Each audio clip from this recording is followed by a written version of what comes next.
मंदिर में भगवत दर्शन करने जाता था। वह ब्राह्मण और गुरु की सेवा किया करता था। उसके द्वार से कोई भी याचक निराश होकर नहीं लौटता था। वह प्रत्येक गुरुवार को व्रत रखता एवं पूजन करता था। हर दिन गरीबों की सहायता करता था, परंतु यह सब बातें उसकी रानी को अच्छी नहीं लगती थी। वह न व्रत करती और न किसी को एक भी पैसा दान में देती थी। वह राजा से भी ऐसा करने को मना किया करती थी। एक समय की बात है कि राजा शिकार खेलने वन को चले गए। घर पर रानी और दासी थी। उस समय गुरु बृहस्पति साधु का रूप धारण कर राजा के दरवाजे पर भिक्षा मांगने आए। साधु ने रानी से भिक्षा मांगी तो वह कहने लगी, हे साधु महाराज, मैं इस दान और पुण्य से तंग आ गई हूँ। इस कार्य के लिए तो मेरे पतिदेव ही बहुत है। आप ऐसी कृपा करें कि सारा धन नष्ट हो जाए तथा मैं आराम से रह सकूं। साधु रूपी बृहस्पति देव ने कहा, हे देवी, तुम बड़ी विचित्र हो। संतान और धन से कोई दुखी नहीं होता, इसको सभी चाहते हैं। पापी भी पुत्र और धन की इच्छा करता है। अगर तुम्हारे पास धन अधिक है तो भूखे मनुष्यों को भोजन कराओ, पियाओ, लगवाओ, ब्राह्मणों को दान दो, धर्मशालाएं बनवाओ, कुआं, तालाब, बावड़ी, बाग बगीचे आदि का निर्माण कराओ तथा निर्धनों की कुंवारी कन्याओं का विवाह कराओ, साथ ही यज्ञ आदि करो। इस प्रकार के कर्मों से आपके कुल का और आपका नाम परलोक में सार्थक होगा एवं स्वर्ग की प्राप्ति होगी। परंतु रानी साधु की इन बातों से खुश नहीं हुई। उसने कहा, हे साधु महाराज, मुझे ऐसे धन की आवश्यकता नहीं जिसको मैं अन्य लोगों को दान दूं तथा जिसको रखने और संभालने में ही मेरा सारा समय नष्ट हो जाए। साधु ने कहा, हे देवी, यदि तुम्हारी ऐसी इच्छा है तो जैसा मैं तुम्हें बताता हूँ तुम वैसा ही करना। बृहस्पतिवार के दिन घर को गोबर से लिपना, अपने केसों को पीली मिट्टी से धोना, केसों को धोते समय स्नान करना, राजा से कहना वह हजामत करवाए, भोजन में मांस मदिरा खाना, कपड़ा धोबी के यहाँ धुलने देना। इस प्रकार 7 बृहस्पतिवार करने से तुम्हारा धन नष्ट हो जाएगा। यह कहकर साधु महाराज रूपी बृहस्पति देव अंतर ध्यान हो गए। रानी ने साधु के कहने के अनुसार 7 बृहस्पतिवार तक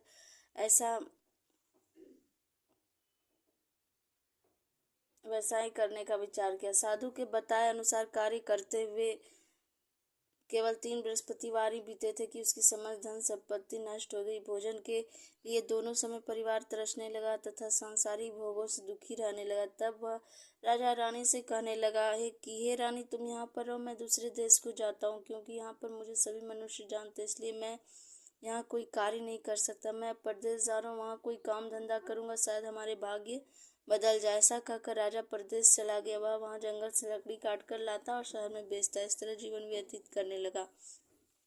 इधर राजा के बिना रानी और दासियां दुखी रहने लगी। किसी दिन भोजन मिलता और किसी दिन जल पीकर ही रह जाती। एक समय रानी और दासियों को 7 दिन बिना भोजन के व्यतीत करना पड़ा तो रानी ने अपनी दासी से कहा, यहाँ पास ही के नगर में मेरी बहन रहती है, वह बड़ी धनवान है, तो उसके पास जा और वहां से 5 सेर बेजर मांग कर लिया, जिससे कुछ समय के लिए गुजर हो जाएगा। दासी रानी की बहन के पास गई। रानी की बहन उस समय पूजा कर रही थी। बृहस्पतिवार का दिन था। दासी ने रानी की बहन से कहा, हे रानी, मुझे आपकी बहन ने भेजा, मुझे 5 सेर बेजर दे दो। दासी ने यह बात अनेक बार कही, परंतु रानी की बहन ने कोई उत्तर नहीं दिया, क्योंकि वह उस समय बृहस्पतिवार की कथा सुन रही थी। जब दासी को रानी की बहन से कोई उत्तर नहीं मिला तो वह बहुत दुखी हुई। उसे क्रोध भी आया। वह लौटकर रानी से बोली, हे रानी, आपकी बहन बहुत ही धनी स्त्री, वह छोटे लोगों से बात भी नहीं करती।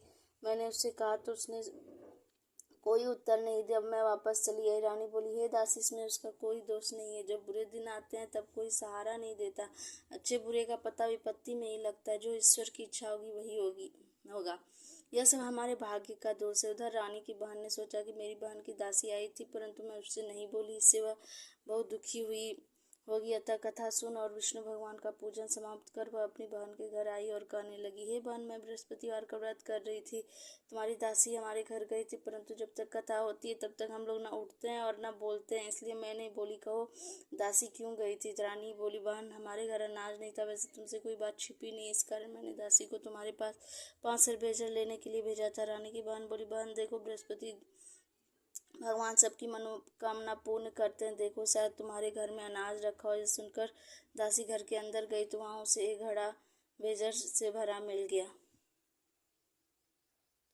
देखकर बड़ी हैरानी हुई, क्योंकि उसने एक एक बर्तन देख लिया था। उसने बाहर आकर रानी को बताया। दासी अपनी रानी से कहने लगी, हे रानी, देखो, वैसे हमको जब अन्न नहीं मिलता तो हम रोज ही व्रत करते हैं।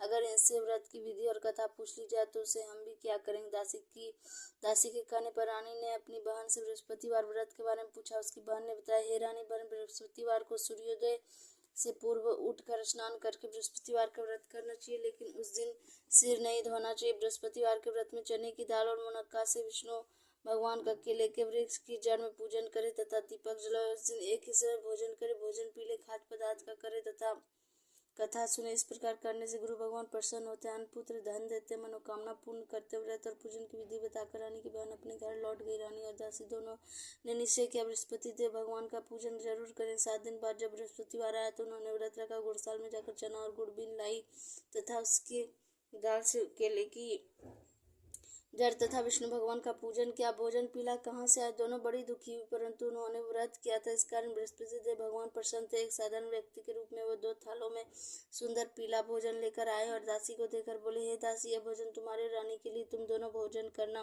दासी भोजन पाकर बड़ी प्रसन्न हुई और रानी से बोली, रानी जी भोजन कर लो। रानी को भोजन के आने के बारे में कुछ पता नहीं था, इसलिए वह दासी से बोली, जा तू ही भोजन कर, क्योंकि तू हमारी व्यर्थ में हंसी उड़ाती। दासी बोली, एक व्यक्ति भोजन दे गया। रानी कहने लगी, वह भोजन तेरे ही लिए दे गया, तू ही भोजन कर। दासी ने कहा, वह व्यक्ति हम दोनों के लिए 2 थालों में भोजन दे गया, इसलिए मैं और आप दोनों ही साथ साथ भोजन करेंगे। दोनों ने गुरु भगवान को नमस्कार कर भोजन प्रारंभ किया।